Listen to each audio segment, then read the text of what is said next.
नमस्कार मित्रांनो, आपल्या सर्वांचे स्वागत आहे अर्चना's टीचिंग हब या यूट्यूब चॅनलवरती. आज आपण महा-बी.एड CETसाठी अतिशय महत्त्वाचा विषय घेणार आहोत, टीचिंग ॲप्टिट्यूड. मित्रांनो, टीचिंग ॲप्टिट्यूड हा CETमध्ये स्कोरिंग पण कन्सेप्च्युअल असा भाग आहे. फक्त डेफिनेशन्स पाठ करून चालत नाही, तर ॲप्लिकेशन बेस्ड आणि ॲनालिटिकल प्रश्न येतात. म्हणून आजच्या या व्हिडिओमध्ये आपण पाहणार आहोत high level expected questions, PYQ पॅटर्नवर आधारित प्रश्न, कन्सेप्ट क्लिअर करणारे डायरेक्ट आन्सर फॉर्मॅट. जर तुम्हाला महा-बी.एड CETमध्ये 90+ स्कोअर करायचा असेल तर हा सेशन शेवटपर्यंत नक्की बघा. चला तर मग वेळ न दवडता सुरुवात करूया. प्रश्न पहिला, अध्यापन ही कोणत्या प्रकारची प्रक्रिया आहे? उत्तर, उद्दिष्टाधारित व परस्पर संवादी प्रक्रिया. प्रश्न दुसरा, विद्यार्थ्यांच्या वर्तनात अपेक्षित बदल घडवणे म्हणजे काय? उत्तर, अध्यापन. प्रश्न तिसरा, ब्लूमच्या वर्गीकरणातील ॲनालिसिस स्तर काय दर्शवतो? उत्तर, घटकांमध्ये विभागून अभ्यास करण्याची क्षमता. प्रश्न चौथा, फॉर्मॅटिव्ह इव्हॅल्युएशनचे मुख्य उद्दिष्ट काय आहे? उत्तर, सतत प्रगती तपासणे. प्रश्न पाचवा, विद्यार्थ्यांना बक्षीस देऊन प्रेरित करणारे कोणती प्रेरणा आहे? तर उत्तर आहे बाह्य प्रेरणा. प्रश्न सहा, मायक्रो टीचिंगमध्ये फीडबॅक का महत्त्वाचे आहे? तर उत्तर आहे सुधारणा करण्यासाठी. प्रश्न सात, इन्क्लुझिव्ह एज्युकेशनचा मुख्य आधार काय आहे? उत्तर आहे समान संधी. प्रश्न 8, डायग्नोस्टिक टेस्ट कधी घेतली जाते? उत्तर, शिकण्यातील अडचणी शोधण्यासाठी. प्रश्न 9, विद्यार्थी केंद्रित शिक्षणात शिक्षकाची भूमिका काय असते? उत्तर, सुलभकरता. प्रश्न 10, लेसन प्लॅनचे पहिले घटक कोणते? उत्तर, उद्दिष्टे. प्रश्न 11, नकारात्मक प्रेरणेचा परिणाम काय होतो? उत्तर, भीती व तणाव निर्माण होतो. प्रश्न 12, रिइन्फोर्समेंट म्हणजे काय? उत्तर, प्रोत्साहन देणे. प्रश्न 13, शैक्षणिक उद्दिष्टांचे वर्गीकरण कोणी केले? उत्तर, बेंजामिन ब्लूम. प्रश्न 14, लर्निंग बाय डुईंग कोणत्या तत्वावर आधारित आहे? उत्तर, कृती आधारित शिक्षण. प्रश्न 15, समेटिव्ह इव्हॅल्युएशन कधी केले जाते? उत्तर, अध्यापनाच्या शेवटी. प्रश्न 16, वैयक्तिक फरकाचा विचार न केल्यास काय होते? उत्तर, शिक्षणात असमानता निर्माण होते. प्रश्न 17, कन्स्ट्रक्टिव्हिझम नुसार ज्ञान कसे मिळते? उत्तर, अनुभवातून निर्माण होते. प्रश्न 18, वर्ग व्यवस्थापनाचा मुख्य उद्देश काय आहे? उत्तर, शिस्त व शिक्षण सुसूत्र ठेवणे.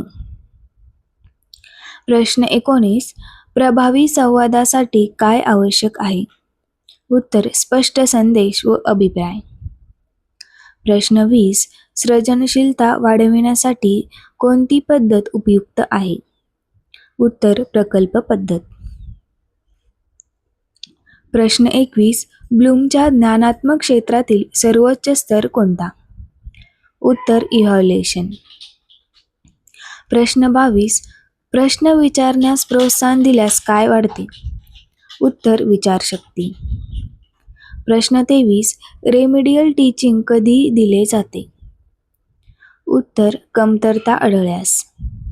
प्रश्न 24, अध्यापन प्रक्रिया कोणत्या घटकावर आधारित आहे? उत्तर, शिक्षक, विद्यार्थी, विषयवस्तू.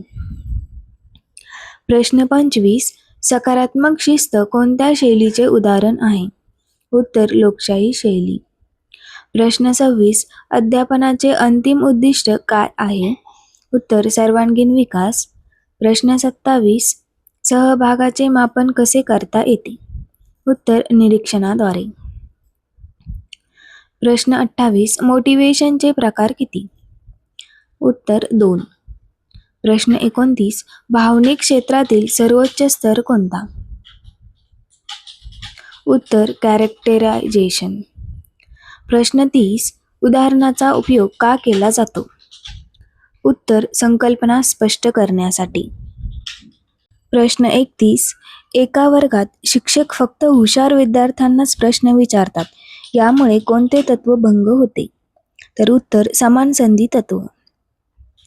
प्रश्न 32. शिक्षक अध्यापनानंतर लगेच लघु चाचणी घेतात जेणेकरून शिकवलेला भाग समजला का ते कळेल. हे कोणते मूल्यांकन आहे? तर उत्तर आहेत फॉर्मॅटिव्ह इव्हॅल्युएशन. प्रश्न 33. विद्यार्थ्यांना वास्तविक जीवनातील उदाहरणावर आधारित समस्या सोडवायला दिल्यास कोणता ब्लूमचा स्तर विकसित होतो? तर उत्तर आहे ॲप्लिकेशन स्तर. प्रश्न 34. एका विद्यार्थ्याला वारंवार कमी गुण मिळत आहेत.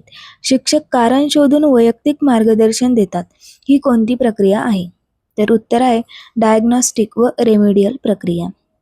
प्रश्न 35. शिक्षक विद्यार्थ्यांना प्रयोग करून निष्कर्ष काढायला लावतात. ही कोणत्या तत्वावर आधारित पद्धत आहे? तर उत्तर आहेत लर्निंग बाय डुईंग. प्रश्न 36. वर्गात गोंधळ होत असताना शिक्षक शांतपणे नियम समजावून शिस्त प्रस्थापित करतात. ही कोणती व्यवस्थापन शैली आहे? उत्तर आहे लोकशाही शैली.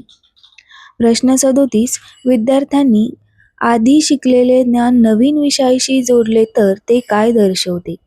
तर उत्तर आहे ट्रान्सफर ऑफ लर्निंग. प्रश्न 38. शिक्षक विद्यार्थ्यांच्या भावनांचा आदर करून संवाद साधतात. हे कोणत्या गुणवत्तेचे उदाहरण आहे? तर उत्तर आहेत सहानुभूती.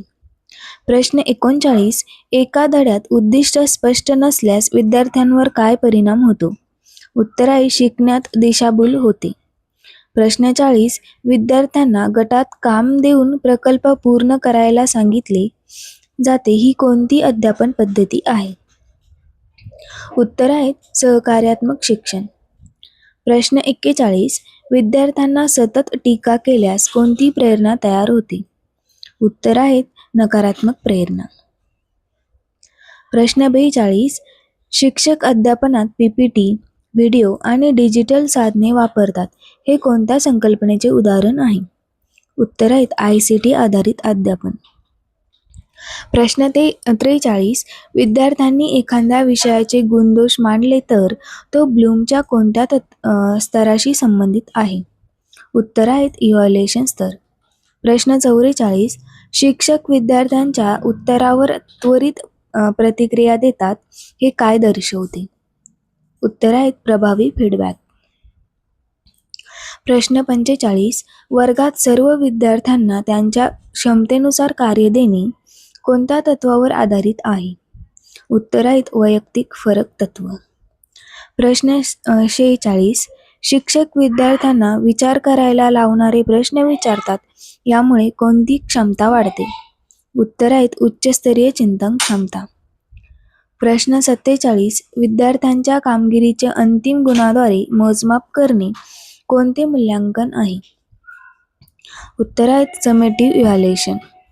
प्रश्न 48. एखाद्या विद्यार्थ्याला विषय समजण्यासाठी वेगळी पद्धत वापरणे काय दर्शवते? उत्तर आहे लवचिक अध्यापन. प्रश्न 49. शिक्षक वर्गात मुलांवर आधारित कथा सांगतात. ही कोणत्या प्रकारचे शिक्षणाशी संबंधित आहे? उत्तर आहेत मूल्याधिष्ठित शिक्षण. प्रश्न 50. प्रभावी अध्यापनात शिक्षक आणि विद्यार्थी यांच्यातील संवाद कसा असावा? उत्तर आहे द्विमार्गी व सक्रिय. तर मित्रांनो, आज आपण महा-BEd CET साठी टीचिंग ॲप्टिट्यूड मधील काही प्रश्न पाहिले. हे प्रश्न फक्त पाठांतरासाठी नाही तर कन्सेप्ट क्लिअर करून एक्झाममध्ये कॉन्फिडंटली अटेम्प्ट करण्यासाठी आहेत. जर तुम्हाला हा सेशन उपयुक्त वाटला असेल तर व्हिडिओला लाईक करा, तुमच्या मित्रांसोबत शेअर करा आणि अजून अशाच high level PYQ, expected questions आणि कम्प्लीट CET प्रिपरेशनसाठी अर्चनाज टीचिंग हब या चॅनलला सबस्क्राईब करायला विसरू नका. पुढच्या व्हिडिओमध्ये आपण आणखी ॲडव्हान्स केस स्टडी बेस्ड क्वेश्चन्स पाहणार आहोत. तोपर्यंत अभ्यास करत राहा, सातत्य ठेवा आणि तुमचं BEd CET सिलेक्शन नक्की करा. थँक्यू.